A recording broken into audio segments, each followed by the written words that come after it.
Call it a cobbler shop, call it a shoe repair shop.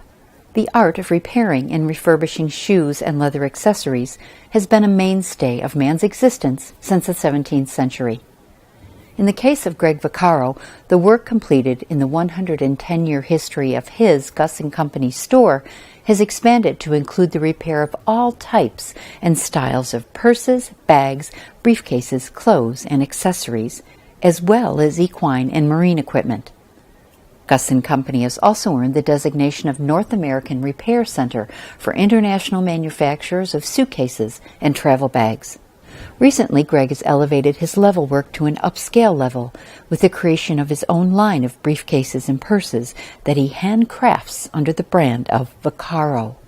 At the same time, this man who is always looking for ways to improve and expand his business stays true to the century-old traditions of his cobbler trade by continuing a traditional shoe shine station set front and center in his store, as well as in his dedication to quality work as he has learned it in almost 3 decades in the trade. How many pair of shoes come through here on a day? Between this store and I have another store, which my son is now in the business, has over in Orange Park, Florida, which is about 30-minute car ride away.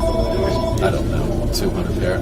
Because it's not just shoe repair, it's shoe, it's luggage, it's handbags, it's horse blankets, it's lawnmower bags, anything that needs. I say we can fix anything that comes in except for domestics. If you've got a problem with your boyfriend, I ain't next. We go somewhere else, but I'll fix it. If I can fix it, I'll fix it. If I know how to do it or somebody in here knows how to do it, it's not just my expertise, it's people that I've surrounded myself with. I've learned that's a very good thing to do, is surround yourself with good people. Samsonite, Travel Pro, I'm the authorized repair center for them. North American Repair Center for major luggage companies, shoe and luggage repair. And sometimes we get contracts with Samsonite to repair thousands of pieces. And how did that evolve? They called me. How did they find you? How did they know about you? 110 years of their employees knowing of this business, and when they needed somebody to do luggage repair, well, we know a good place. The reputation of Gus & Company is far-reaching. It is humbling how far-reaching the reputation of this business is. What's the furthest away that you've serviced a customer? Is there a distance? France. We get people who use this business and move away, and they can't find a good shoemaker, so we get shoes and luggage shipped to us from Puerto Rico, California, all over the place. We get stuff in. We do a lot of FedEx and UPS work. So in your years now, how many years do we have altogether of shoe repair? There's been 15, 16, With 15 everybody years? here? No, with you. With me. I started, I guess, in 1982. But didn't work straight through. It didn't work straight through. So you've had 15 years here, and how many years in New Jersey? 12. So 27, getting close to 30 years. That's a long time. In 30 years, what is the shoe repair that you hate the most? As your son smiles in the background. Well, what do you think it is? Man-made stuff. Man-made stuff. See, yeah, that's true. It's the shoe repair itself doesn't bother me, including the man-made stuff so much. It's sometimes you have challenging customers. That's really what gets under my skin sometimes. And define a challenging customer. Not by name, One but that by you cannot please. no matter what. No matter what. And out of the thousands and thousands of people that you see, there's going to be some. They don't teach you that at school. That's where you learn that here. Right, the customer service. I can improve on that aspect of it. Okay. Tremendously. Got a tolerance that is getting less and less as I get older. But that's your bread and butter. That's my bread and butter.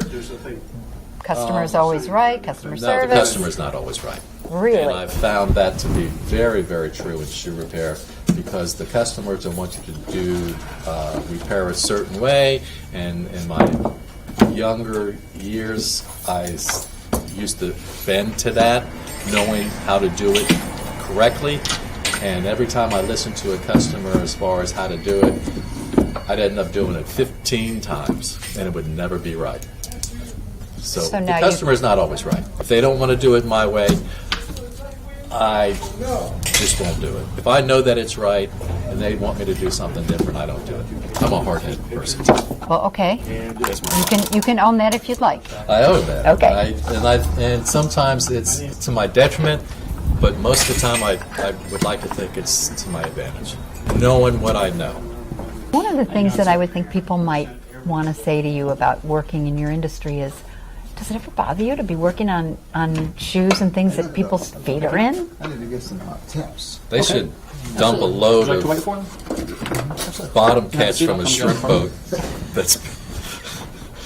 and have to pull the shrimp out of it sometime. Some of it's been down there for weeks just rotting at the bottom of the ocean. Dead stuff. That's nasty. Hot jelly, fish pushing it all in your face. This is nothing. It's the Okay. easiest hard work I ever did. What's the biggest change you've seen in the shoe and the shoe repair industry in your 30 Like my years? son was saying, the man-made materials is shoes made in China. It's all plastic, synthetic, and it doesn't hold. Soles fall off the shoes, and the industry has formulated bonding agents over the years that are more effective, which is a wonderful thing. Do you still wear a lot of flip-flops? I do. I wear flip-flops when the weather allows it, pretty much even in here. And I have a pair that I've had for 20 years, which I keep repairing. Do you ever tell someone that you can't fix it? I tell somebody not to fix the shoes if I don't think they're going to want to last, or if it's worth it. Sure, absolutely. That keeps you from getting in trouble down the line. Do you set a specific turnaround time? Like, do you tell your staff, all right, if somebody brings in shoes, we have to be able to turn those around in 5 days or whatever? Yeah, we stay on a schedule. I give the customer a date when that shoe is done.